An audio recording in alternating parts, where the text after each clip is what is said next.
監督として非常に興味深く取り組んだ作品を今日は見ていただきます。Hi, my name is Seijiro Koyama, and I am the director of the movie Gakko Wo Tsukuro. It has been 40 years since I became a director, and so I feel like I should be retiring already. But for me, this movie is very special because I've always been interested in the Meiji Era, which is when there was a lot of change to our country of Japan. So this is a film that was meaningful for me personally, as well as for the school. この後ダイジェスト10分間ほど見ていただきますけども、皆さんご承知のように60数年前に日本とアメリカは戦争をしましたね。だからそういう意味では日本とアメリカの関係というのはいろんな意味で深いんですけども、今日見ていただく映画の時代というのはまだ全然戦争もしてない、何もしてない、まだ仲が良かったと言いますか、そういう時代にちょっと長くなりますと、日本は江戸時代に鎖国といって外国との交際は一切してなかったわけですね、政策的に。それでさっき言いました改革があって、明治維新という改革があって、外へ海外へ行けるようになりましたね。その今まで見たこともないもう広い世界を目の当たりにした、日本のエリート青年たちの物語です。So I am going to show you a 10-minute clip of the film. I just wanted to give you a little background that it has been 60 years since World War II when Japan and the US fought on different sides. But this movie takes place in the Meiji Era, way before the war, when relationships between Japan and the US were good. And I just want to say that before the Meiji Era, there was the Edo period when Japan had its closed-door policy, which is called Saboku. And this is a period when no Japanese people were allowed to go abroad, and Japan pretty much cut off ties with the outside world. So the Meiji Restoration, or the Meiji Ishin, was a huge change in that Japanese people were starting to go abroad. And this movie depicts how young Japanese elite men discovered a new world by going abroad to study. この後ご覧いただいた後にまた10分ほどお話をしますので、どうぞご覧ください。So I would like to share with you the 10-minute clip, and after that I will give a short talk, so please enjoy.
今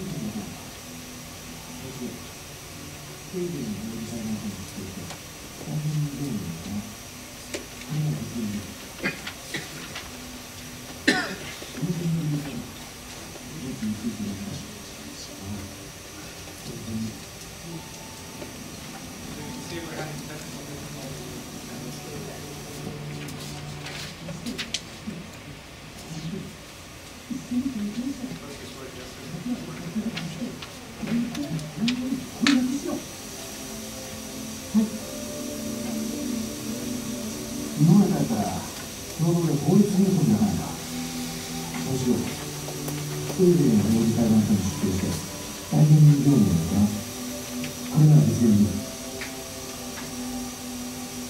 同じ乗り目だろう。道中ゆっくり相談したい。ああ、そういうふうに。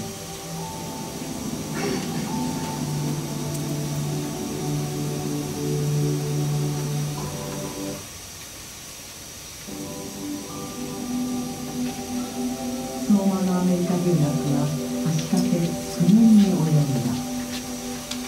長い間、無視にしてすみませんでした。お父様、お達しで何よりです。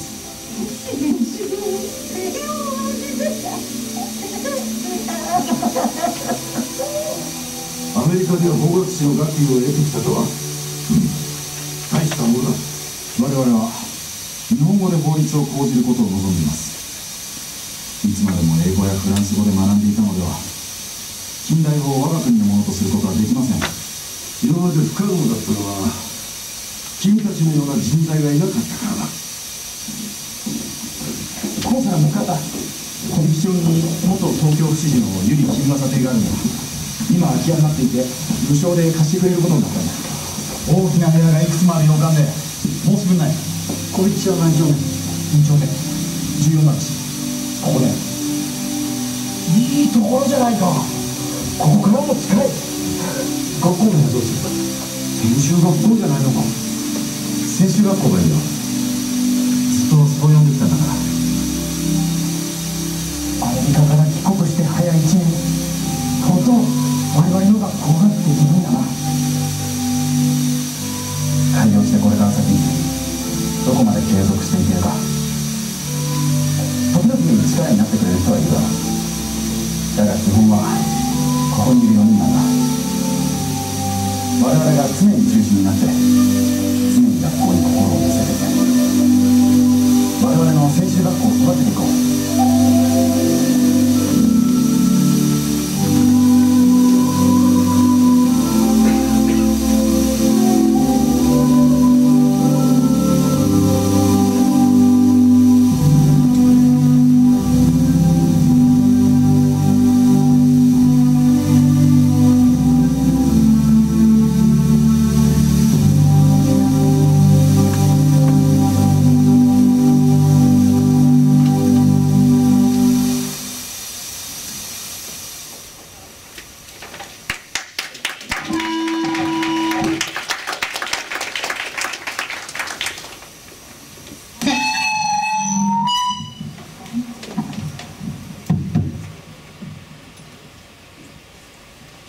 We're really sorry about this. I swear it was working yesterday, and we should have checked earlier, and I do apologize for the very bad quality of sound.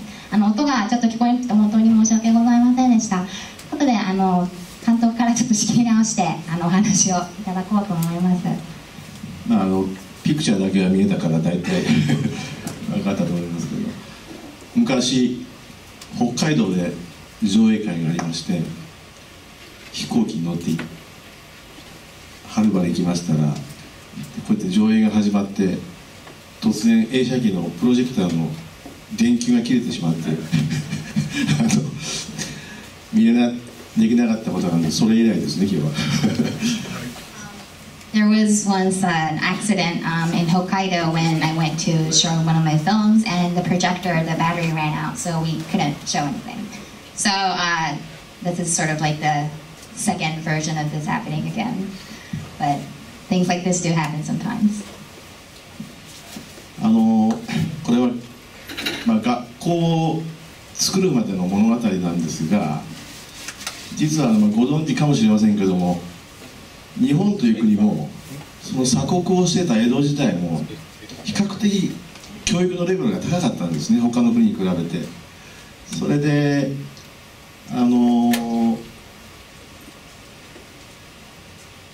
日本の国が今は47都道府県ということになってますけども、もっとうんとたくさんありまして、それぞれの小さい国が日本中にあったんですけども、その時代は、侍が政治と、武力ですね、戦争が起きた時に戦う、それが日本人の10分の1ぐらいいたんですね。でその人たちは非常に高い教育を受けてます。中国の、いわゆる漢学ですけどね。でもそれ以外の人も実はその日本は、寺子屋っていうんですけども、一般の庶民も勉強してまして、少なくともアジアの国の中では一番教育レベルが高い国だったんですね。So this movie is about the making of Senshu University, and this is during the Meiji Era. But even during the Edo period, Japan had a very high level of education. Before the prefectures came into place, we had many small kunis, sort of small countries within Japan, and within each kuni, there was an education policy. At this time, the samurai had the power both politically and also they were sort of the military power. And samurais constituted about 1/10 of the general population. So this group of people had a very high level of education. But that does not mean that the lay people did not have an education. There were schools called peragoyas, which was sort of the school back in the days where everybody was able to get an education. So I believe that Japan had one of the highest levels of education in Asia even before the Meiji period. それで学問の力は高かったんですけども、英語ができる人はもうほとんどいなかったんです。The level of education was very high, but very few people spoke English. で長崎というところでオランダと少しだけ部分的なその貿易とかしてましたんで、オランダ語ができる人は少しいたんですね。There was a limited amount of trade in Nagasaki between Holland and Japan, so in that area there were a few people who spoke Dutch. それでこれラトガーズ大学っていうのがこの映画の中に出てきますけども、これはだからオランダ系の学校だったんですね。だから多くの日本人学生はラトガーズでたくさん行ったんです。So one of the young men in this movie attends Rutgers University, and Rutgers is actually originally has a Dutch background. So many Japanese young people then went to Rutgers because of that historical relationship between Holland and Japan. それでこの物語の主人公は相馬っていう人なんですが、彼は元侍です、武士。それで戦争もしたことがあります。ですからアメリカへ留学して、なんていうかアメリカの、日本でいうと士官学校みたいな、陸軍士官学校なんて言いましたかね、ミリタリーのスクールへ本当は入って軍事の勉強をしたかったんですけど、どこでしたかな、ウエストポイントウエストポイント、大統領なんか出てるところですね。ウエストポイントに入りたかったんですけども、外国人は陸軍の学校に入れないっていう決まりがあって、それで諦めるんですよね。The main character of this movie is a young man named Soma, and he used to be a samurai, and he had been fighting in wars in Japan before he went abroad. And he initially wanted to enter West Point, which is a military school, but at that time West Point did not accept any non-Americans at their schools. So although he really wanted to go, he had to give up that option. それで仕方がなくて、その代わりに法律とローと経済の勉強をして、その成果を持ち帰ってきた人なんですね、相馬さんというこ So he had to give that option up, and as an alternative, he decided to study law and economics and to bring that back to Japan. 日本にはこれ翻訳できるかどうか分かりませんけども、井の中の蛙ってありまして、それまた錯覚してましたから、日本人は一般的に本当に精神状態が井の中の蛙なんですね。ところが海を渡って、世界でも最も広い大きな国、当時からグローバリズムですか、的なものの世界観を持っている国へ行って、もう本当にびっくりするわけですね。That time, because of sakoku or the closed door policy, there's a saying in Japan called "ino naka no kawazu," which basically means the frog inside the whale. Doesn't really get to see the bigger world. So Japan was in that sort of a state where people really did not have access to anything outside of Japan. So for these young people to go abroad to America, where there was a lot of communication going on, different cultures merging, it was a very new experience. 参考までに申し上げておきますと、日本人がアメリカ行ってますから、人種差別とかいろいろお金は大丈夫だったんですかということはあると思うんですけども、実際今のお金にすると1000万円ぐらい、10万ドルですか、10万ドルですね、1000万円というと1000万円ぐらいのお金を各藩国、もしくはできたばっかりの明治政府から奨学金をもらっていってますので、全然だから苦学なんかしてないんですよ。いいところに下宿して、映画にも出てきましたが、ちゃんと来て、いわゆるジェントルマン扱いっていうんですかね、そういう中で実は勉強した人たちなんです。Many of you might wonder if these people went to the U.S. from Japan that had the closed door policy, that they faced a lot of discrimination or did not have enough funds. But actually, these people were very lucky in that they went abroad with a scholarship or funding of $1 million or 10 million. I'm sorry, $10 million. So they were actually very lucky in that they had. I'm so sorry. So they actually had the money to support their education and to live a decent life while they were abroad. この映画を制作のためにアメリカへ渡りまして、ハーバードとそれからエール、それからコロンビア、ラドガス、この4つの大学を見てきましたね。Four young men went abroad, and one of them went to Yale, another went to Harvard, another went to Columbia, and the fourth one went to Rutgers. それで一番感じたことは、向こうの学生さんは何ていうんですかね、学生らしく見えるっていうかな、勉強してる人に見えたんですね。それはなぜそういうことが言うかというと、今日本の大学行ってもなんか学生だか誰だかわからないような感じなんですね。だからそれを一番感じたんですよ。As a director, I went abroad, and my impression going to these universities is that, wow, these people are acting and they look and they seem like they're students who are studying.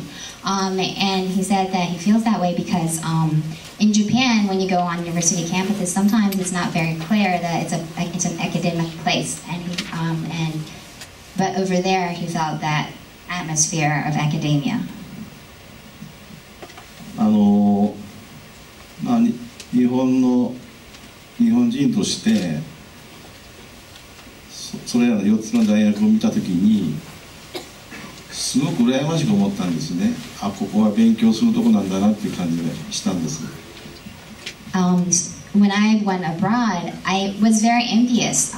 I thought, wow, this is a place where you can really get some studies done and learn things.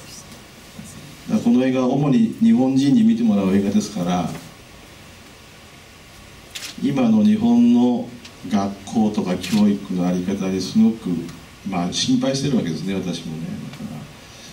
So this movie, I'm guessing that majority of the people who will see it will be Japanese people, and I hope to share my concern about the state of education in Japan and the young people here. そういう意味で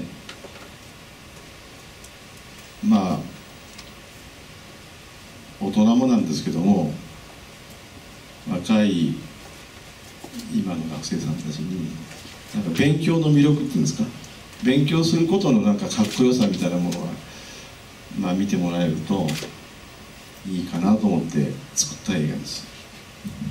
So behind this movie is my very strong passion that I would like not only the adults but the young people in Japan to sort of see the point, the beauty of studying and learning new things. あとは時間が来ましたので、またご質問とかあれば後で伺いますので、どうもありがとうございました。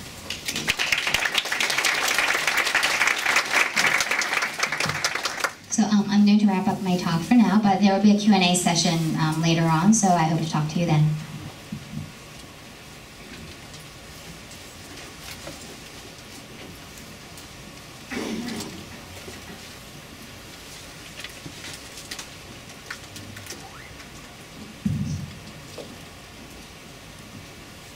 There will be a discussion now by an organization called the United States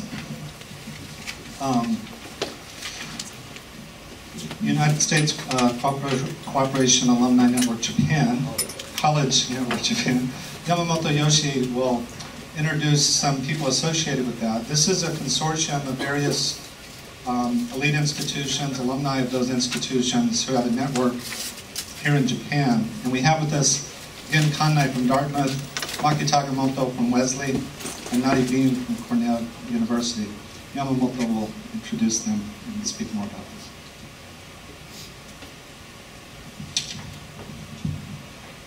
I'm just going to be quick. My name is Yoshi Yamamoto. I'm a graduate of Harvard College, class of 2008. We are a network of U.S. college alumni living in Japan, and we seek to provide information on basically undergraduate admissions in Japanese to Japanese students. And now Nari can talk more about what we do. But basically, today we have 3 speakers who are all alumni of U.S. colleges. They obviously all live in Japan, but Nari is originally from South Korea. Gen grew up in New York, although he's Japanese American, and Maki grew up mostly in Tokyo. But they're going to share their own experiences studying in the U.S. and their experiences coming back to Japan or coming to Japan, and their own views about the current state of for example, the declining number of Japanese students who are going abroad, especially to the U.S. to study.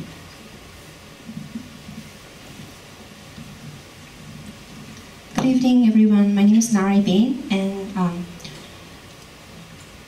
going to talk about the U.S. College Alumni Network of Japan. USCANJ is a network of individuals who are currently studying at or having graduated from 4-year colleges in the United States.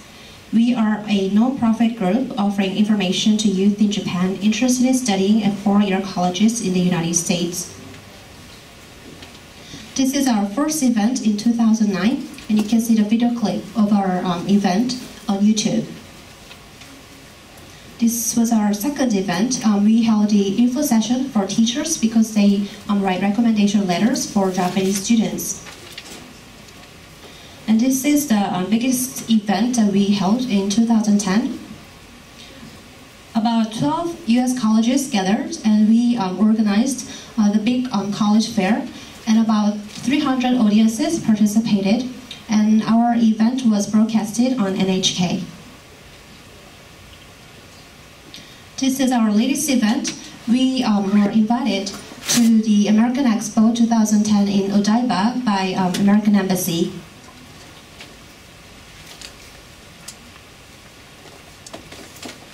As I was studying and communicating with people from diverse countries and backgrounds in the United States, I came to have a more tangible sense that the world is comprised of many different countries, and that the notion that one single country is superior to others is actually very wrong. So from this broader perspective, I began to see Asia as one entity, and started thinking how I can contribute to Asia as an Asian. So I participated in many international Asia programs, especially focusing on the cooperation of East Asia. And my interest in Japan began to emerge as I was taking a class about Japanese modern history of Professor Mark Ravina. He wrote a book called The Last Samurai, and this book shares the same title and the historical background of The Last Samurai film featuring Tom Cruise. And as a Korean, I was surprised to learn that Japan had transformed and modernized by the strong leadership of enlightened leaders. So I wanted to know more about Japan, the country of those influential and innovative leaders. This is my brief analysis between Meiji Era leaders and ideal global leaders of our time. So they share the leadership traits, which is open-mindedness, effective communication skill, humility and willingness to learn, ability to create new ways and solutions, and dedication to a higher cause. But their distinguished difference is the focus area of their visions. While Meiji Era leaders focused on the betterment of Japan, global leaders should focus on betterment of Asia and the world, in my opinion. Oh, and USCANJ believe that it is once again for Japan to educate and produce leaders who can lead not only Japan, but also Asia and the world. In this sense, we believe that what USCANJ is doing is very meaningful because we provide information to Japanese students about the opportunity to enlarge their perspectives and worldviews. And if you want to know more about USCANJ, please visit our website. Thank you very much.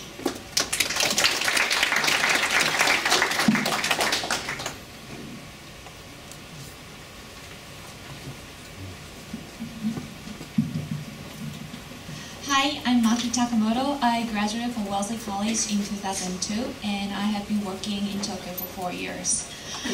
For me, I'd like to share with you the growth opportunities and challenges in studying abroad and qualities that those students bring back when they're back in Japan. As I have interviewed several alumni who graduated from US colleges, many of them agree that the contribution they can bring back to Japan would be a diversity to the crowd, and analytical and critical thinking skills, and smooth transaction skills involving global counterparts, which are all nurtured over time during one's undergraduate years in some of the opportunities and challenges that is listed here. Although I don't have time to go through all of them in detail, I will touch on some of it by sharing my personal experiences at Wellesley College in Boston. Studying at Wellesley was a huge challenge. I came to realize that I was thrown into a lake of only 2 choices, sink or swim, when I first arrived on campus. I felt how different and vulnerable it is to be a minority in the crowd. I will never forget my Taiwanese friend who visited my room on the very first day of my arrival. I was intimidated living in a dorm away from my parents for the first time. Being only equipped with my rusty English and personal story that seemed to have no similarity to other people,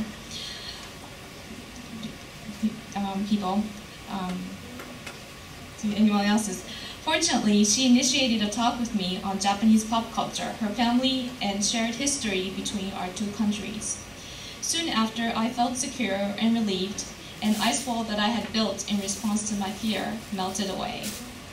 That day, she taught me how the isolating feeling of being a minority can be transformed into a positive experience when offered a hand. As time went by on campus, I soon came to realize that I wasn't the only minority. I had an Albanian classmate who fled to the States because of the war, an upperclassman from Ghana aspiring to become a physician to save her people from AIDS. Each of us had stories to share from different corners of the world. And soon, many of the stories that came up every night on TV no longer seemed like an event happening in a faraway land, but right here, connected to the stories of my friends sitting right next to me. However, with so many of us with different backgrounds, our diversity was not always easy to live in. Understanding different cultures and stories provides us with the joy of learning about unknown, but it also represents a formidable challenge, especially when it comes to living together in a limited space. It is not easy to compromise your lifestyles or values, even in regard to the most trivial things, like how much we want to keep our common space clean. There were times when we had quarrels for hours. Other times we just had to sit at the table to implement the democratic solution. These experiences are analogous to what we encounter in the real world. It served as a great source of training for me before going out in the actual sense. I must admit that I would not have been able to earn these kind of precious moments had I not gone abroad. Recognizing these aspects of such learning experiences, many institutions in Japan have been introducing good features of U.S. education. For example, the Global Health Leadership Program I recently attended at Tokyo University has invited few speakers from Harvard and international organizations to train us about leadership in an interactive discussion session. Such programs may still be limited today, but if such opportunities can be introduced to many students in Japan, I believe it will tremendously change how students, faculties, and families view education. Education is not merely a badge to be earned with the significant opportunity cost of young, flexible, energetic years. It is to be earned in the interest of acquiring skills and preparing oneself for success in the world of turbulence and uncertainties. Therefore, I hope many Japanese students will consider the option of throwing themselves into sink or swim situation, which will take them away from the comfort zone in the short term, but will surely expand and change their perspective in the long run. Thank you.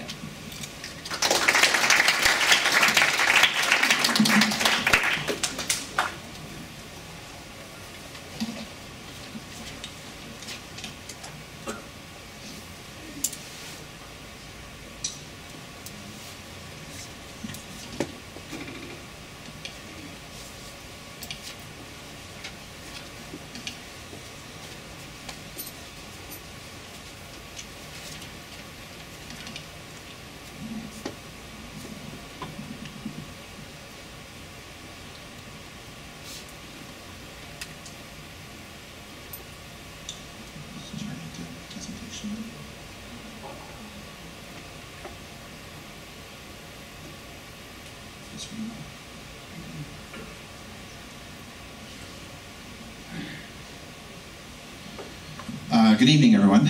My name is Gen Kanai, and I'm actually not going to be talking about the experience of studying overseas, although I did study overseas. I went to Dartmouth for my undergraduate education. I'm actually going to talk about some of the recent news trends about both in the English media and in Japanese media regarding the drop in Japanese students going overseas. So this is my agenda. I'll be talking about the news. I'll be giving a quick analysis based on my own opinions, and I've got some sources at the end. Last year, the news about the drop in Japanese students going overseas really hit the news in Japan significantly when the president of Harvard came to Japan, and there was news coverage about her visiting, basically saying that there were very few Japanese students at Harvard anymore. In fact, I think she said that there was only one student matriculating in the 2010 year, and I think there were only a total of 5 students at Harvard from Japan in total.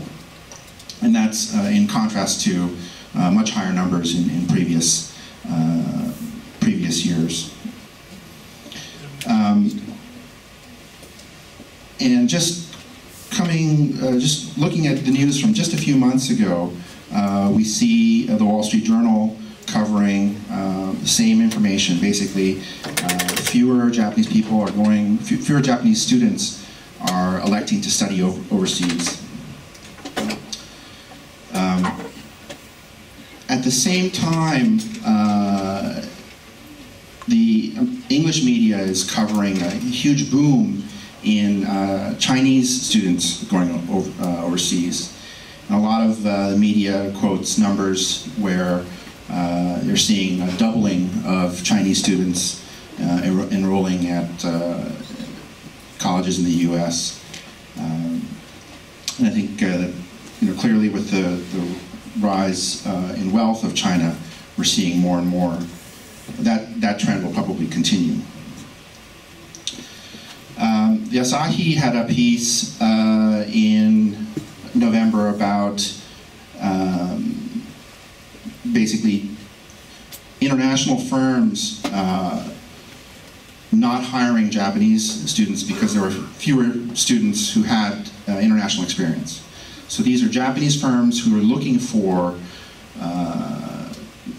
university graduates who have international experience, who have English experience, but since there are fewer of those students or graduates, they're now hiring more from other Asian countries, India, South Korea. So the example used in this article was Rakuten.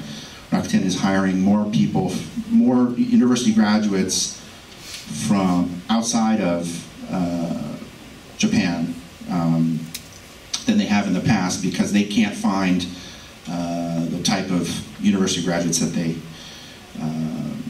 enough of them that they want. Related to this issue of the drop in students going overseas is another piece in November by the New York Times looking at how even at the graduate level, many Japanese companies don't appreciate overseas education. So this article talks about how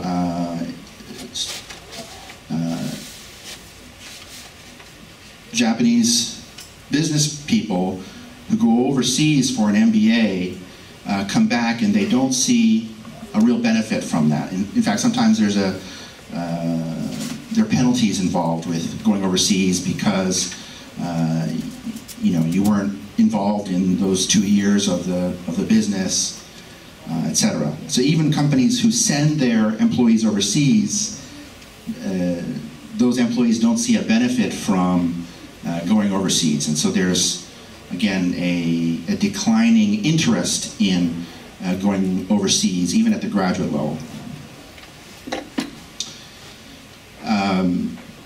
Yomiuri had a piece, again looking at how basically Japanese companies who are looking for more international employees can't find them, and that this will significantly impact Japan in the future. And this again is actually from just last month, from January. Yomiuri has another piece saying basically Japanese students are not interested in going overseas, not interested in traveling to the U.S. For an education. They would rather stay home. And the Japan Times had a great piece, I thought, from last month, basically that looking at a number of different issues around competitiveness of Japanese business people, and English being one of them, and having enough international experience being another. This, I believe, directly relates to these similar issues. And this Japan Times article had this chart from, this is the Institute of International Education, which is a United States nonprofit. And you can see the Japanese number in black. Basically, we've seen from 1997, we've seen a slow drop in Japanese students studying in the US, whereas we've seen a rise basically in the other categories except for Taiwanese.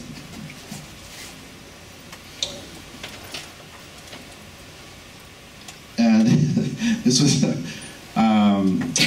a study, I think, done by Benesse in 2006 of 6,000 students,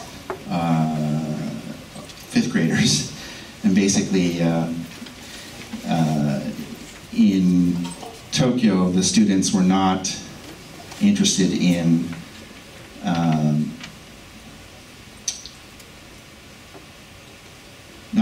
joining a first-class company or getting a first-class job.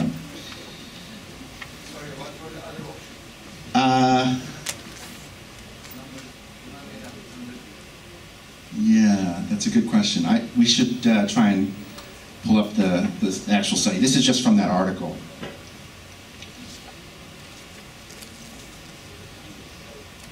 Most recently, there was a piece by Martin Fackler in the New York Times. This was very prominent. I think it was on the front page of some of the editions of the Times. Again, covering a lot of the same themes that a lot of the challenges around Japan's future and education being, I think, one of the key themes in this piece as well. Finally, because I'm going to talk about this in my analysis, there is literature recently about how the cost of university education in the U.S. is just been continuing to rise. And I think that's clearly one of the reasons why we're seeing fewer students overseas. So let me just cover a couple of interesting pieces that I found in the Japanese media. This is a legislator, politician, who basically the theme here is that a student who got into both Todai and Yale chose Yale, and so this Japanese politician is questioning the how powerful is the brand, Tokyo Daigaku brand. Recruit Corporation, you probably are familiar with this corporation. Basically, they start to question some of the data around these themes. For those of you who read Japanese, I urge you to take a look at this. They don't necessarily agree with all of the analysis of the English media. And Toyo Keizai has something similar, questioning some of the trends and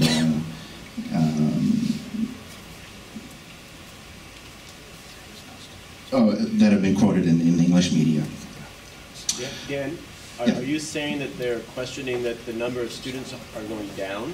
Not questioning the number of students that are going down. I mean, that is clear. They're questioning some of the reasoning behind some of that. So, and I'll cover that in my analysis. Finally, there were two pieces in MSN. I'm not sure exactly where this. I don't think this was only online. And again, this writer was questioning some of the trends that were covered in the English media. And I have these articles if you'd like a copy. Finally, I wanted to touch upon the data from the Japanese government So this is the hard data from both the Japanese government and the US nonprofit organization. So you can see here, this is what the Japanese government believes is the trend of Japanese studying overseas. So this is all Japanese studying overseas, not just in the US. And here's the 2008 data. Again, this is where Japanese students go overseas. Oh, okay, so at the top, US, China, England, Australia, Germany, Taiwan, Canada, France, Korea, New Zealand. So the bulk of the students who do travel overseas for an education do go to the US. So just wanted to, these are the facts. The facts are that there has been a significant drop. I think if you take population drop into account, I'm not sure what the numbers will look like, but these are the hard numbers.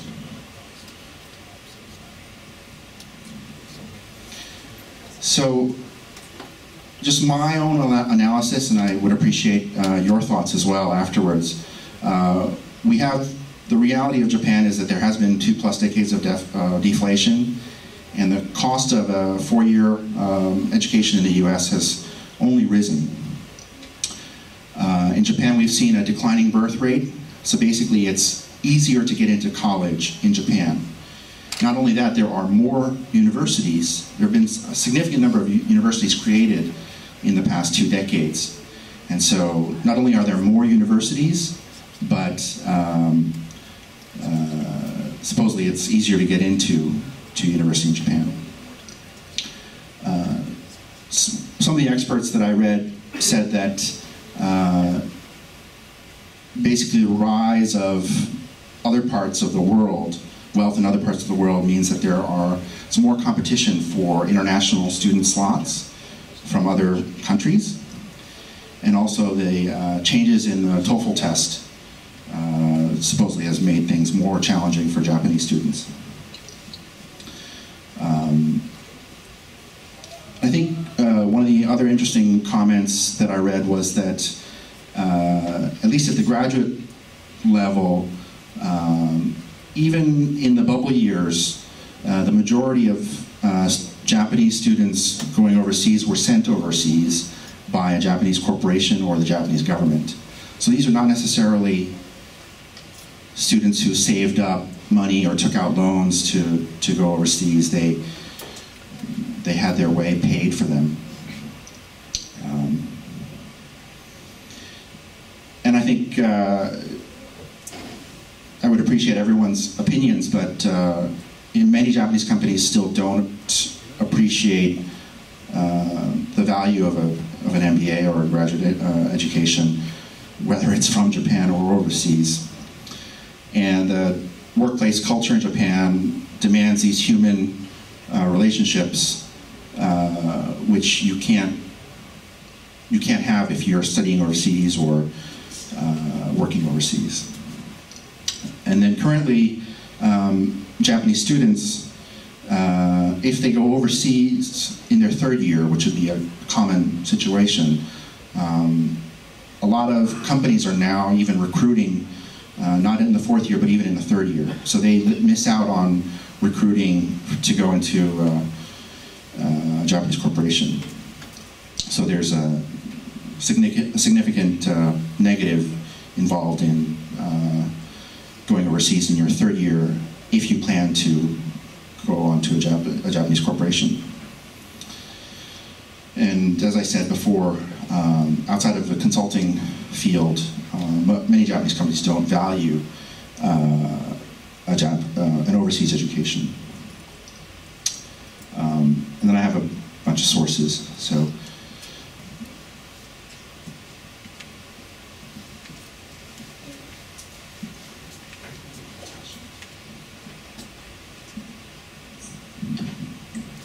So I think we're going to call actually all the speakers, thank you, and the director back up to get the questions started.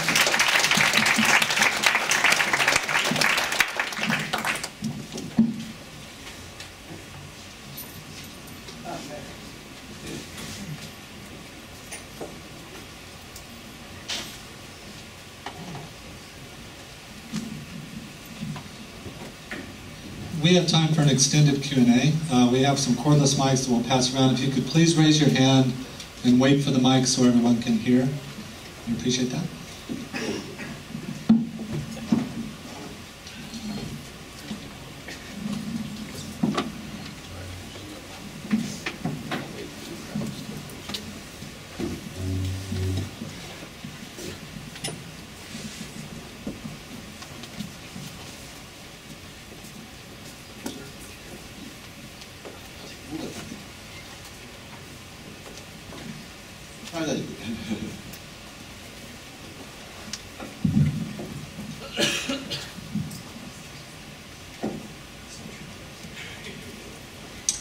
娘はとても英語ができる子なんですけども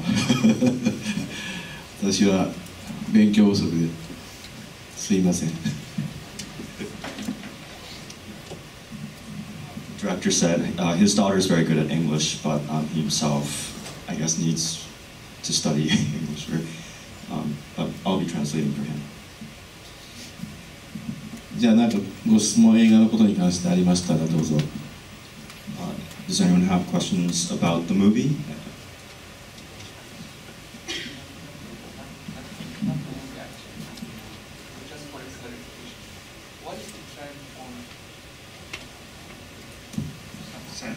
What is the trend of English education in English in Japan?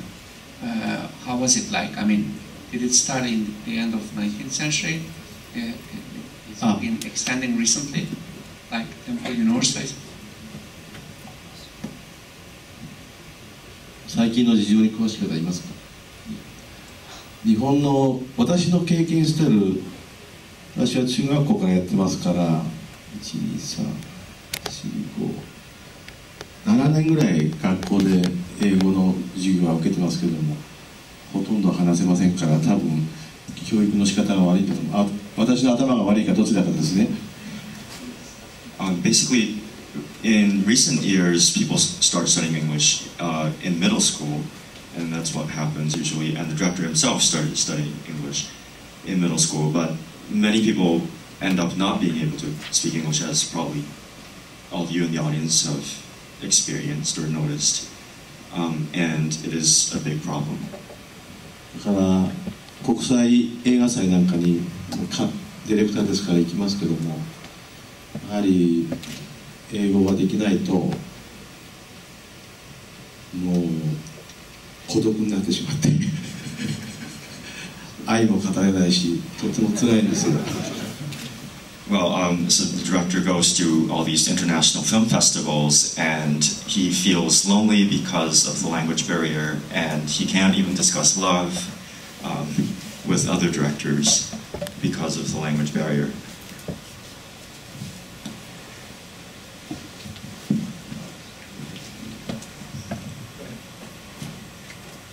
Yes, my name is Rasmus Bertelsen from United Nations University. I first have a question to the director and then to Jen.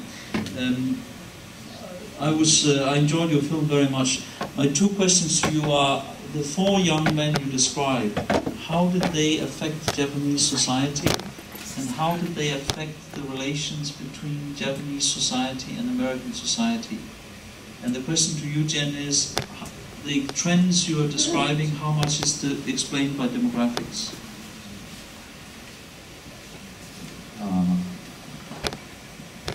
ですね、主人公の相馬は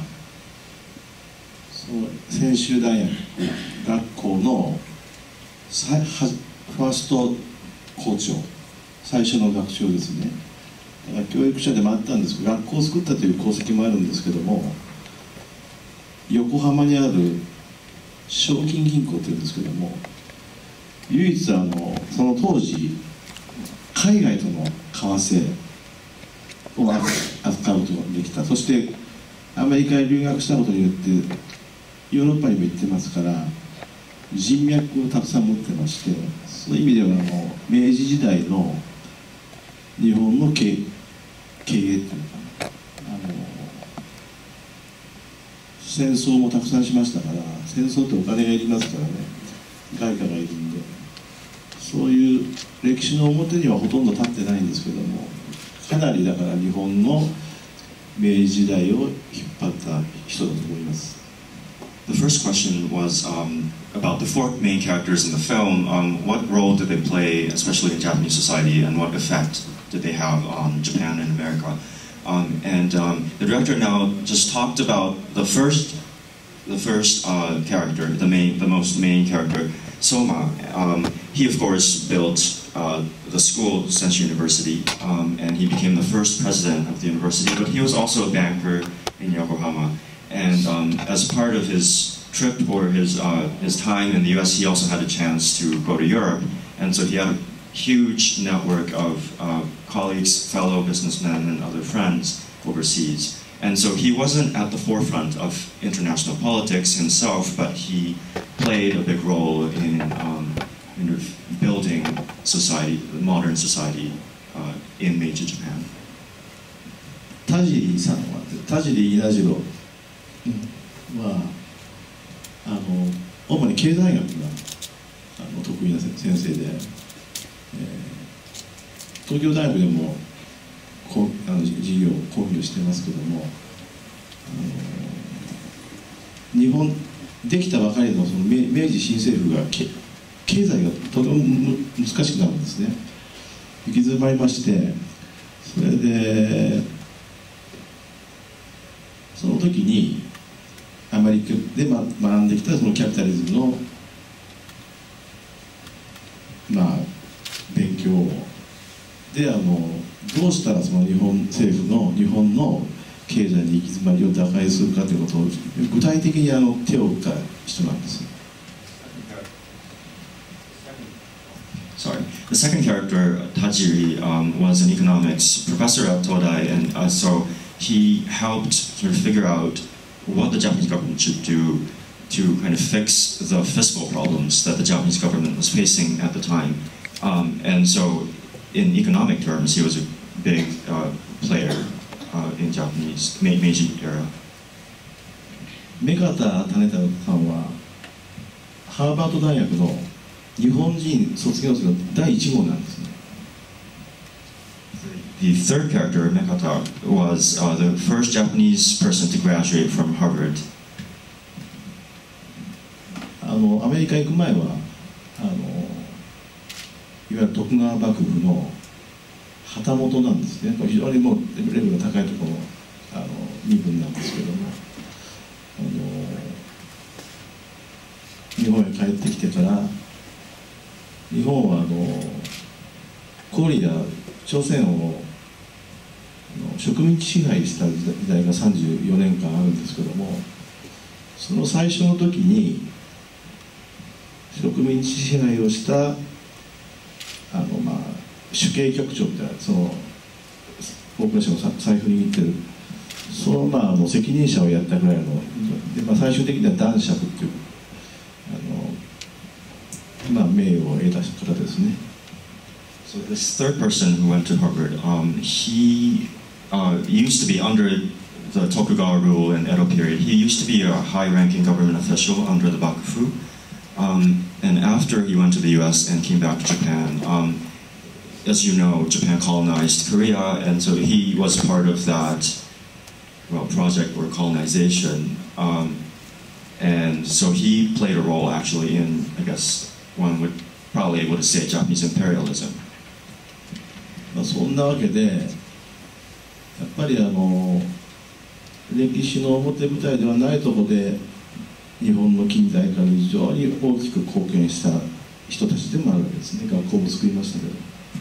So those four aren't necessarily famous, but they did play sort of big roles in backstage, as it were.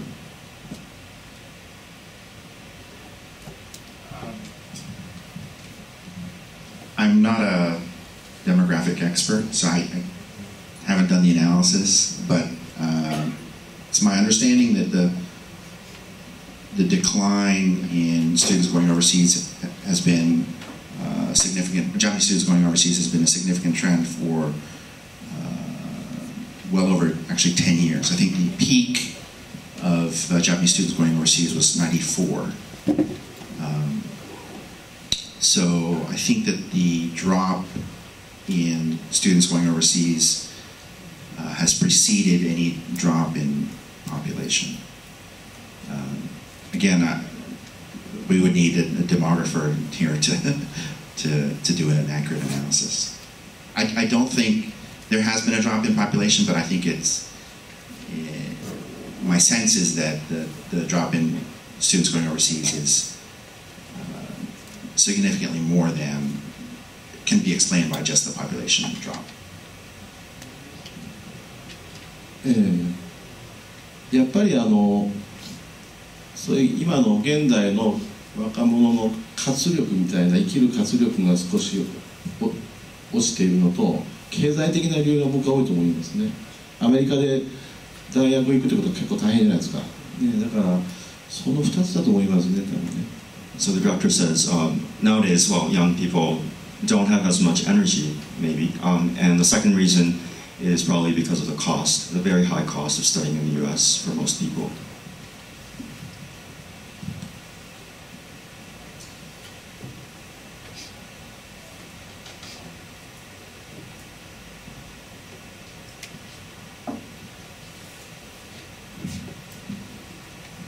日本語で質問させてください。まず監督の先生には4人の明治時代の留学生が日本に帰ってきて非常に成功したと、あるいは大きな貢献をしたとおっしゃったんですけれども、その貢献をする過程でもってどのような苦労があったということは何かエピソードとか、あるいはそういうものをご存知だったら教えていただきたい。他の方々には今日はご苦労様でした。僕も仲間のつもりですけれども、若干調べがありますけれども、他の3人の方々に対する質問は、日本に帰ってきてアメリカで非常に素晴らしい教育を受けて帰ってこられたと思うんですけども、日本の社会に今現在溶け込む、あるいは日本の人を若者も含めて、あるいは経営者を含めて、どのようなその説得の仕方をすればアメリカのその教育が本当に素晴らしいというふうに伝えることができるか、何か経験があったら具体的にできればその話をしていただければありがたいと思います。Thank you for the question. Let me just translate very quickly. He asked two questions. The first question is addressed to the director. So the four main characters in the movie, they contributed significantly to Japan, but what difficulties and challenges did they face? And the second question to the three alumni speakers, so coming back to Japan, how is one supposed to convince, especially the Japanese employers, on the value of U.S. education, on kind of why U.S. education, or what it kind of brings to Japan? 彼らがですね、アメリカ5年とか6年留学するんですけども、その間にだからその財政難が襲うんですよ。それでもう帰ってこいとか、それから減額するとかっていうことがあって、実際にはだから特に田尻さんという方がもう送金が止まるので帰るしかなるようなことになるんですけども、それがそのアメリカ社会といいますか、教会を通じて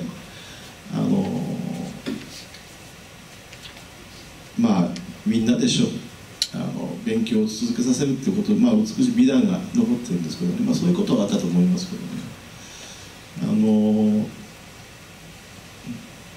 One difficulty was a financial difficulty. Tajiri faced, he was faced with this difficulty that the government may not be able to send him any more money, so he might have to come back. That was the difficulty.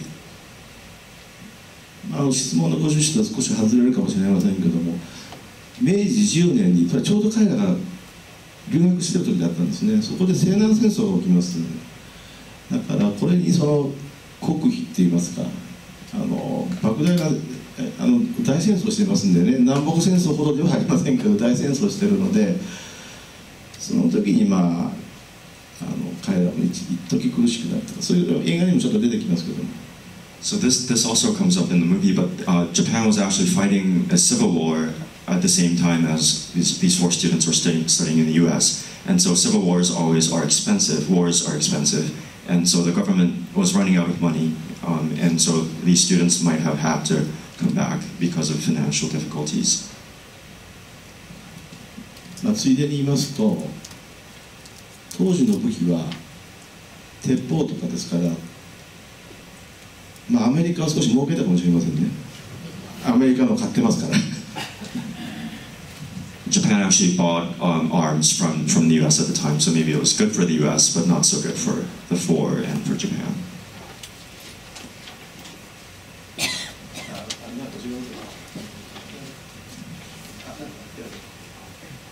どうぞ。Is this related to?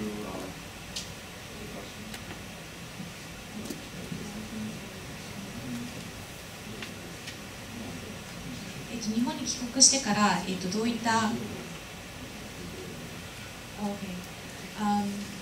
in answer to your question about how coming back to Japan has affected,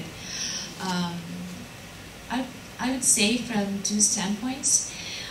One, it would be the network that I developed over undergraduate study at Wellesley, because we don't have to declare a major till we are a sophomore. We get to have more over familiarity with different people who eventually go to different industries, or who go abroad to different countries globally. So when we have some questions or issues that we want to look up or do a research, it is much easier for us to get to access to our friends and say, I have a question, what do you think about this? From people from different backgrounds or people in a different industry. So that would be a really big help when we deal with our work.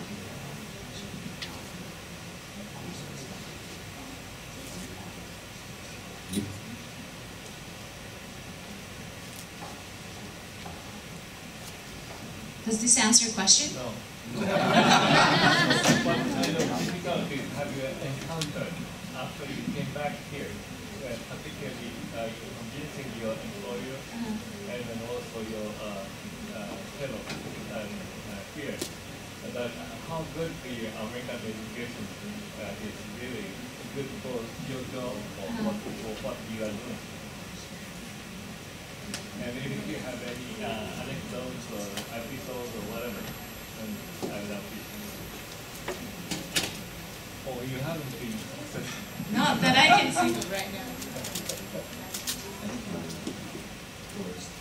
Did you want to jump in? Yes, because I think it's a difficult question to answer for those young people. I've come out of an education situation myself where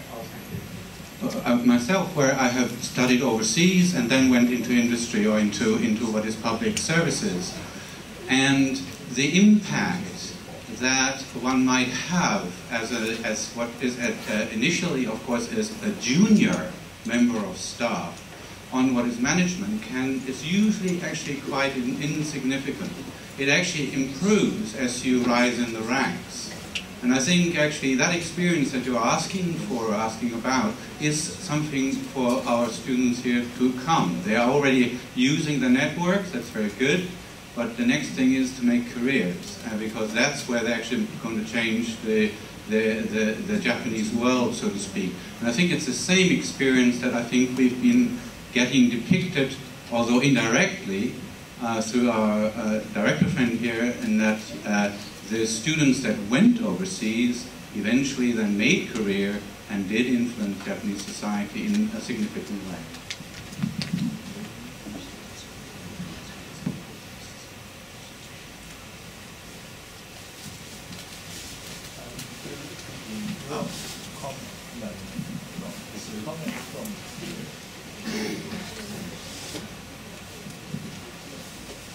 I think it is a challenging question. full-time after I came back from the US? That's the question. How to get a job? Yeah, that's the question.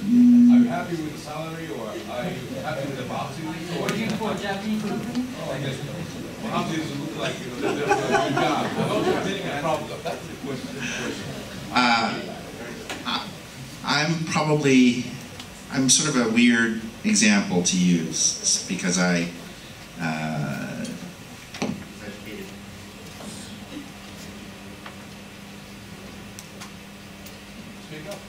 was educated overseas, and I worked for 2 Japanese corporations in the U.S., and both of them asked me to come to Japan. So I worked for Toyota, Los Angeles. They asked me to go to Japan. I said no. Then I worked for Sony, also in the U.S. They said, please go to Japan. I said yes, because I thought there wouldn't be a third offer. I now work for a nonprofit that's based in the U.S., but hello. Oh, but it's work that I wouldn't be able to do without my English skills and my my education overseas. I don't think it's a job that could be done by someone with a traditional Japanese education. I got my first job in Boston Career Forum, and my company was Lehman Brothers. And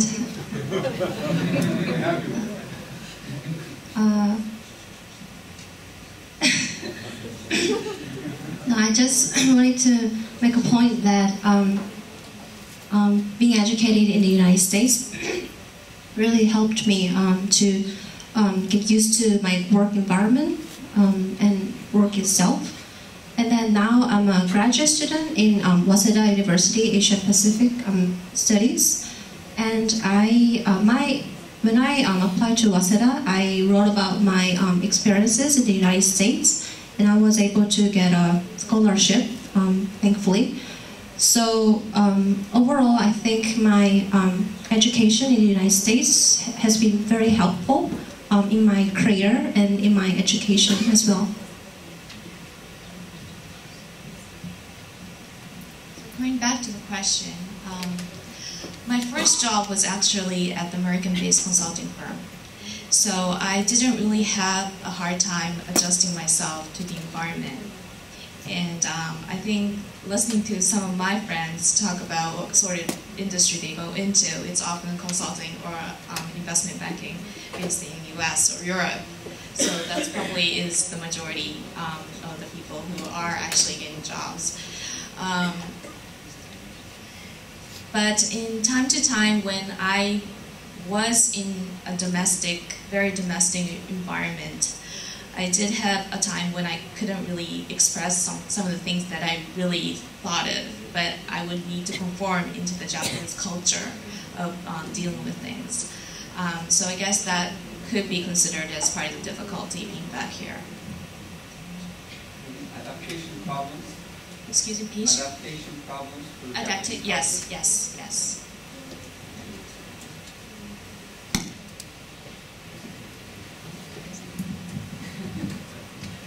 I have, maybe it's more of a comment than a question, but if you could, if what I say brings anything to mind, that's, in that sense, I'd like to be a question to hear your opinion on this. I actually think it's not so hard to make the point that there's value in going abroad and studying. The question is, the opportunity cost and what it replaces. If you're doing that, you're not doing something else instead. And it's very obvious to me that in Japan these days, well, to start with, when the economy's tough, people tend to get a little more conservative. I used to be a professor at the University of Tokyo, and I was very interested in the 90s when you would think that that was the beginning of the so-called, last 10 years, that people would take chances and join companies like Rakuten that were the future. But at that time, among University of Tokyo graduates, the percentage of graduates that were taking the civil service exam was going up. So people get nervous. They're probably influenced by their parents who paid a lot of money supporting them, wanting them to get work. So given that there's already this tendency to be a little conservative, And then there's another factor that's going on recently, which is best illustrated by my experience with a company that went private last year, a Japanese major corporation that took itself private. And one of the reasons that they used in raising funds to do this was that the Lehman shock showed that what Japan had been doing for 20 years, learning from the US and maybe starting to reduce cross-shareholding and so forth, and bringing more value to shareholders, was actually maybe not the right way to do it after all. And they actually talked about samurai capitalism, that this whole idea of Japanese companies cooperating may actually be a better path to the future. So I think there's this mindset that is retreating a bit. And the example that I'd like to use to maybe as an analogy from my perspective, and it ties in the film subject today with the education subject, is the movie Last Samurai. It was such a big issue that there was the Sayuri, the main actress, was actually not a Japanese actress, but it was Chan-si, the Chinese actress, and everyone was in an uproar about that. But if you look at the Japanese movie industry, the top-selling movie of all time in Japan, non-animation movie, is Odoru Dai Sosa-sen 2, Rainbow Bridge Incident 2, which did great in Japan and no one outside of Japan has ever seen it. And recently that's the same approach that Fuji Television made that, and they did that last year with Rookies. And it's hard to criticize Fuji Television because the Japanese economy is huge. They can make a killing making these films that only sell in Japan, and who's to say they shouldn't do that? But the problem is, because they do that, there's very few stars that are known outside of Japan, so that when Last Samurai movie, excuse me, I mixed up my movies, but Memoirs of a Geisha is what I meant to say. When that came to Japan, there was no major Japanese star that could carry that role. So for the specific companies involved, it makes sense to make a Japanese-focused movie. For the long run of the Japanese film industry, it really hurt. And I think the same thing can be said, that I can't blame companies for focusing on students that maybe are better at working in a Japanese company in the short term. But for the long term of Japan, it's going to very much hurt Japanese economy. And that's a place where policy can play a role. And it's definitely a place where, how do you say, USCANJ can play a huge role in trying to influence this. So.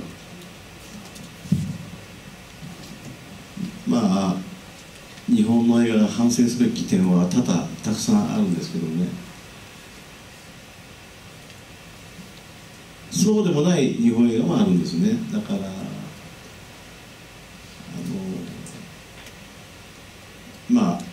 例えばリチャード・ギアがやった8のさっき紹介がありましたけど、あれの元は僕が作ったんですね、オリジナルは。8はパクリそれでこの映画をイランでやりました。私イラン呼ばれていきまして、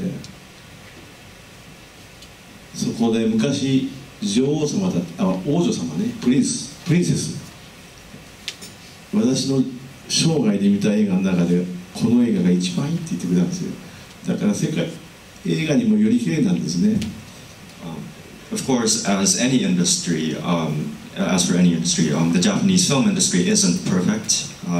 There's room for improvement, but there are also Japanese films that have been popular outside Japan. And he mentioned his original film Hachiko, which was remade in the U.S. recently. And I personally can think of, for example, Akira Kurosawa, which is still famous outside Japan. But he was saying that he went to Iran to show one of his films, Hachiko. Yeah, he showed his own film, Hachiko, and the royal family just loved it. So I guess the world is, it isn't just the U.S. of course. There's Iran and other countries, but there are films that have actually sold outside Japan. 国は違っても人間の心は同じだから、やっぱりそこをきちんと描けないと世界の人に感銘を与えることができませんね。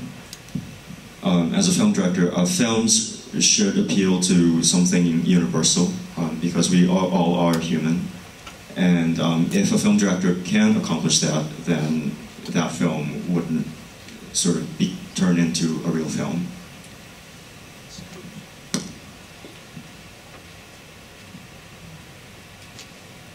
Does anybody have any questions?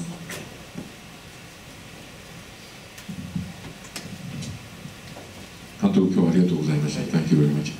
非常にいい勉強になりました。この本を読ませていただきました原作を、質問なんですけれども、田尻さんとヘレンの物語、ヘレン、それは出てくるんでしょうかというところです。あれは、はい、わかります。The question is, in the movie, do you have a scene with Tajiri and his girlfriend? Yeah, Tajiri has a girlfriend. Yeah. They have to. Is there a scene about their love affair?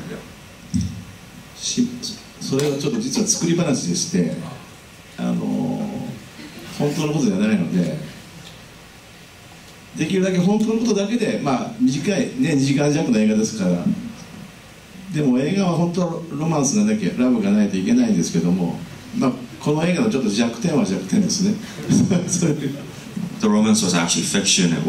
It's not historically accurate, and so it's not in the movie. But maybe that's like one of the weak points of the movie, because every movie should have some romance in it. ついでにちょっとご説明しますけども、この4人はあの時代の日本とかね、時代と日本に非常に貢献しましたけども、せっかくアメリカとかヨーロッパへ留学しても遊んでばかりいて英語も覚えないで全然ダメな人もいたそうです。So these four students in the movie were actually serious, diligent students, but there were other Japanese students who studied abroad who just wasted their time, never learned English or other languages. 続きの質問いいですか? Can I have a continuing question to those? Well, thank you for the analysis or comparison with the different cultures. But my question is, it is very difficult to measure, but the reason why young people do not go abroad, to me, is some come from parents. Parents have born when the country is wealthy. They did not have difficult time. They were happy with the lives, and they also saw the bubble collapsing. So they tell the children to stay at home. I will take care of you. Many of us here must have seen it on the trains. Let children sit. The parents will carry their bags. This is Japanese way now. And then parents will be telling kids, do not be challenging. Don't do anything dangerous. To go abroad may be difficult, or you may have some difficulty. You may crash into some accident. To stay in Japan, safe place. You can eat here. But those parents' age is like in the 40s. So it is said that the young generation is not willing to do those going abroad or working for global companies. But my question is, the parents may be saying that. And today's young generation is very, very, how to say that? They can adjust themselves to their lives. Patient, clever. In my age, people are strong probably, but crazy. But not in age. So they listen to parents. But parents said, do not go abroad. This is my personal opinion, but it is very difficult to measure or do some kind of analysis. But I want you to, if you study this comparison, please study the change of mind in parents. That will, my point is there. Additional thing is I want you to study is Japanese companies are not really hating those who come back from abroad. They are willing to have good person, very positive person and knowledgeable, and then who can do actions. Companies are not stupid. They don't really care where they get the education from. They don't really care if they graduate for 4 years. I mean, at this university there was a session about the Japanese sakoku about a month ago here. It was very good. It was very good. At that time I was told, in Meiji Era, there was a small organization and large men. Now, big organization versus small men. Well, I thought it was a good thing. But as far as companies go, I feel in that way. So please investigate by taking notes of those 2 points. If you have any comments, please do so. Thank you.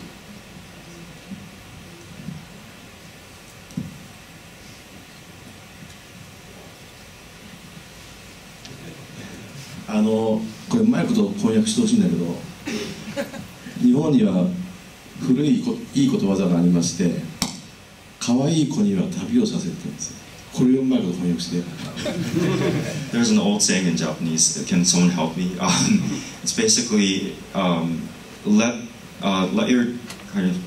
your child. If you love your child, let him or her challenge him or herself. That's kind of the literal translation. Yeah, hardship is, you know, a good thing for your child. やっぱり広い世界へ一回出さないと人間は成長しないっていう意味ですけど、だからそれは昔古いことわざなんです、日本のね。It's an old saying, and it's intuitive to think that in order to grow, you do have to enter a large kind of some place that's larger than yourself, and you have to challenge yourself. That's obvious.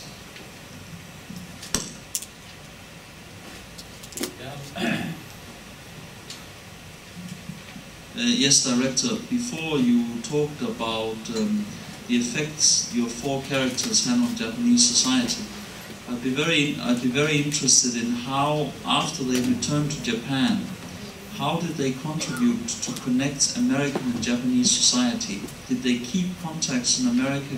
Did they keep corresponding with Americans? Were they educating American society on Japan?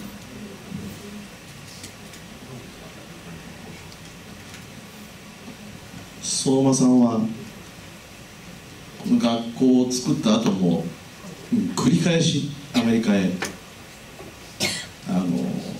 何度も行ってそれはビジネスでもあるし、それから、教えてもらった先生に非常に友情というか恩義を感じていて、日本へ帰ってからも非常に深くつながっていたですからですね。Soma maintained his personal connections with his old teachers and friends in the U.S. So he maintained his personal contact, and in that, so he contributed to the U.S.-Japan relationship that way. だからアメリカへ行くチャンスがあった時は必ずその恩師に名前になっていましたからね。最初のね、もう必ずその先生に挨拶に行ったぐらいだから、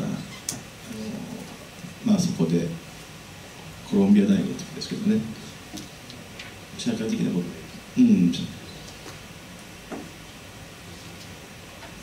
外交にはね、携わってませんね。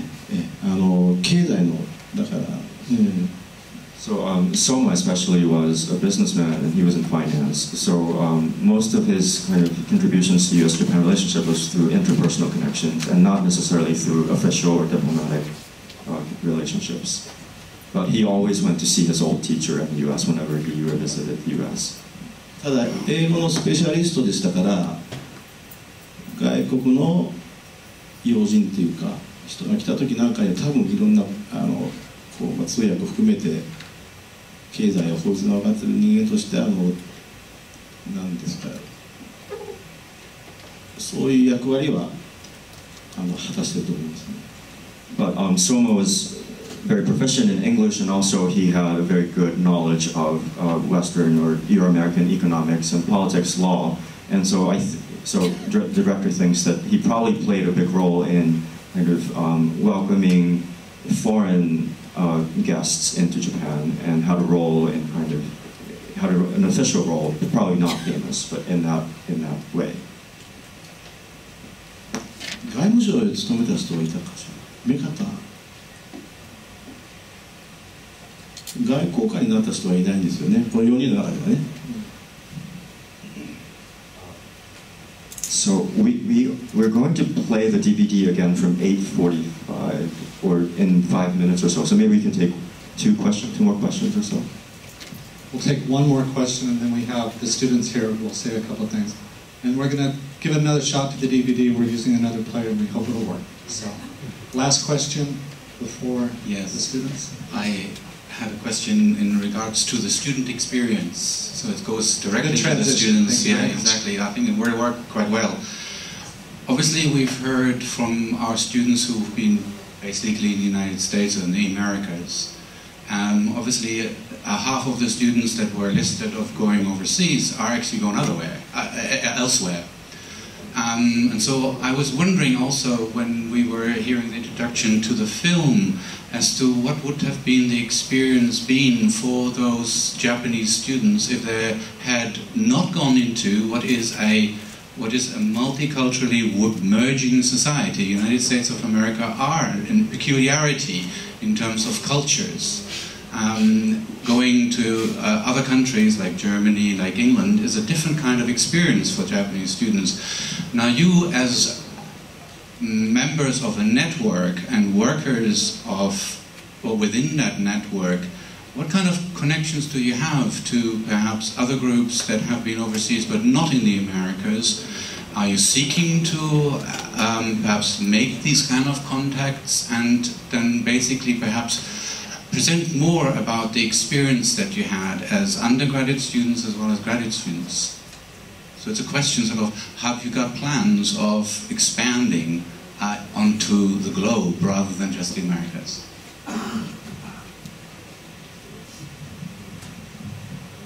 同じ時代にだからヨーロッパ、イギリスとかフランスとかに留学してる、私の個人的な見解、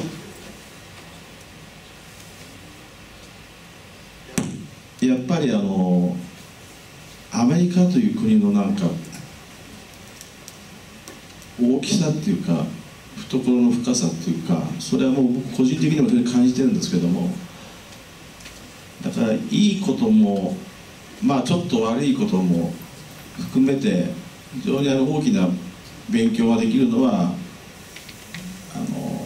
アメリカのね、僕はイギリスのことは知りませんけども、イギリスにもいい大学ありますけども、でもハーバードもイギリスの人が作ったでしょ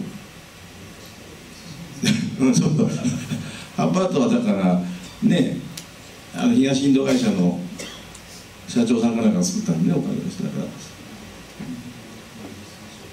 そうですよね。Of course, there are good universities and places to study outside the U.S., but as a place to study, the U.S. is somehow, and the director personally feels this too, is dynamic and it's large enough, it's welcoming enough for probably especially foreign students to come and study. It is a special place that's different from other countries.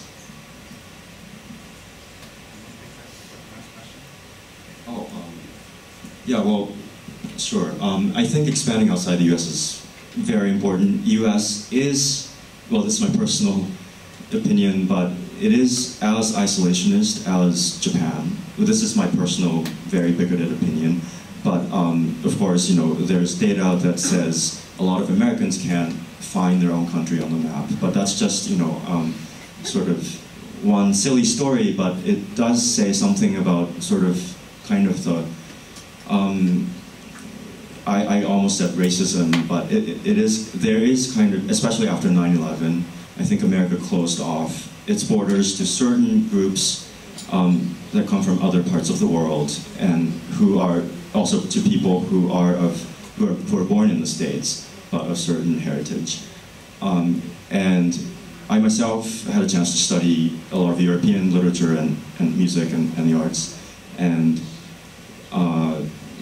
so in that sense, and through that, I actually had a chance to branch out to former European colonies, like on the Indian subcontinent and in the West Indies, and also French Africa. And so I'm grateful for that experience, but a lot of my professors were actually, interestingly enough, immigrants or sons or daughters of immigrants, and somehow I got along very well with them. But they were all multilingual. They were Americans, but multilingual, which is still rare, I think, for some Americans. But there are pockets of kind of multilingual, multicultural spaces in the US, but actually as a country, personally I think it's actually still very closed, and it's not just the US. It's same for a lot of other countries. But I also feel that the US is welcoming, but oftentimes I felt that it was just in principle, and actually in reality there are lots of challenges. Sorry, but on a positive note, I think actually if we can continue this discussion, it would be great. And our network is a nonprofit network. It doesn't have a kind of solidified goal except to kind of broaden the range of educational opportunities that are available to everyone living in Japan, not just people of Japanese origin or people with Japanese passports, but everyone who are living in Japan. But because there's so little information on Japanese universities that's available in the Japanese language, we try to provide information in mostly Japanese, but we do we've tried to have sessions, we are going to try to have sessions in English as well. So if you are US college graduates, I think there's some in the audience, please help us if you have time. Thank you. So we said that was the last question. We actually have one more question that we would like to take, and I just wanted to really introduce you quickly to Nami. The students here are current students at Senshu University, and they actually went to visit some of the US colleges, so Nami is just going to share a little bit of what her impression was going as a Japanese student to see an American school, and she also has one quick question for the director. 鈴木奈美と申します。こんばんは。Hi, my name is Suzuki Nami. 大学が休みの時期に創立者の4名の方が通われてた学校を見学させてもらったので、施設の方をメインに見学させてもらいました。So during spring break, we had an opportunity to visit the 4 schools that are introduced in the movie and to visit the facilities and the campuses of the 4 schools. なので、授業の内容とかそういう高度な部分はほとんどわからないというか、施設や伝統や歴史の部分を感じさせていただきました。So we didn't have the chance to observe classes or participate in classes, but we were able to get a feel of what an American school is like and the culture behind the school. 休みの時期でも、一応大学の図書館などで勉強している学生さんも何名かいらっしゃいまして、一番驚いたのはその学生の方々がいろんな国から来た方々だったということです。The biggest surprise for me was that we visited the library, and although it was during spring break, there were many students, and what was surprising for me that there were so many people from different countries studying together. 日本の大学はほとんどが日本人、99% ぐらい日本人なので、本当にすれ違う人、みんな雰囲気も話している言葉も違うのが驚きでした。Going to a Japanese university, most Japanese universities, I would say more than 90% are Japanese students. So when you're just passing by people and overhearing the conversations, it was just a unique experience to see that the exchange was taking place between a diverse number of people from very different backgrounds. でも話している言葉は違うのに、集まるとみんな英語で喋っていて、その場所がみんな集まると英語で喋るけれども、離れると自分の国の言葉で喋るっていうその切り替え方っていうのも私の中では驚きでした。Another thing that was a huge surprise was that these people from different cultures who speak different languages, when they're with people from their own countries, they speak their tongue. But then when people from different countries come together, the common language becomes English, and they make that switch between their mother tongue and English, which is the common language between everybody. また、今私たちは中学校からずっと英語を勉強しているのにもかかわらず、初めて海外にその時に行ったんですけれども、全然何していいのかわからないし、何言ってるのかもわからなかったんですよ。So I have been studying English since middle school in Japan, so for about 6 years before entering college. But when I went abroad and was put in an environment where I had to speak English, I couldn't use the things that I learned in school. にもかかわらず、創立者の4名の方はそんな教育も何も受けてない段階というか、しっかりと小さい頃から教育を受けていたわけでもないのに、アメリカにふっと行って勉強をして、なんかすごいなと思いました。So for me, it was a huge surprise watching the movie. The 4 young Japanese men who had not been exposed to an English environment ever just find themselves abroad and bring everything back to Japan.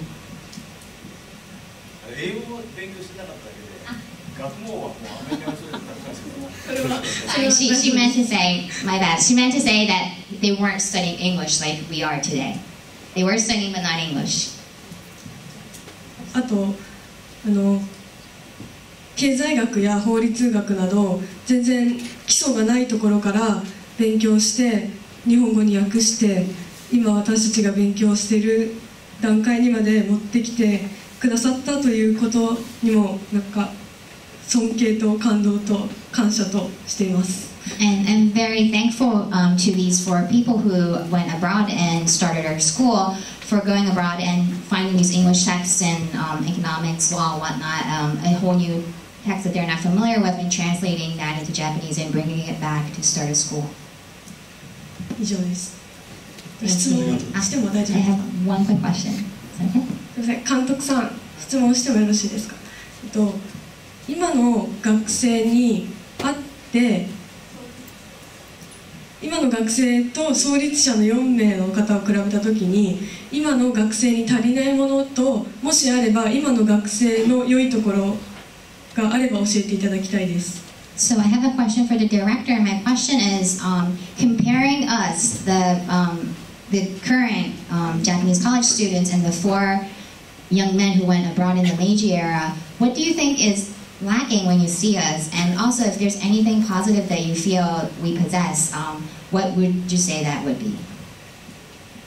今の学生も一人よりきりだからね、全部同じじゃないから、一言で今の学生はとはなかなか言えないですね。It's hard for me to say because there's very different kinds of people, students in Japan nowadays, so I can't really give a generalization. But ただ明治維新という時代とね、今の時代は明らかに違いますから、だからどっちが素晴らしくてどっちが素晴らしくないかっていうふうな比較はしなくていいと思うんです。And the era is very different. Things are very different in the Meiji period as compared to now. So I don't think you need to compare yourself and discuss which was better or which is better.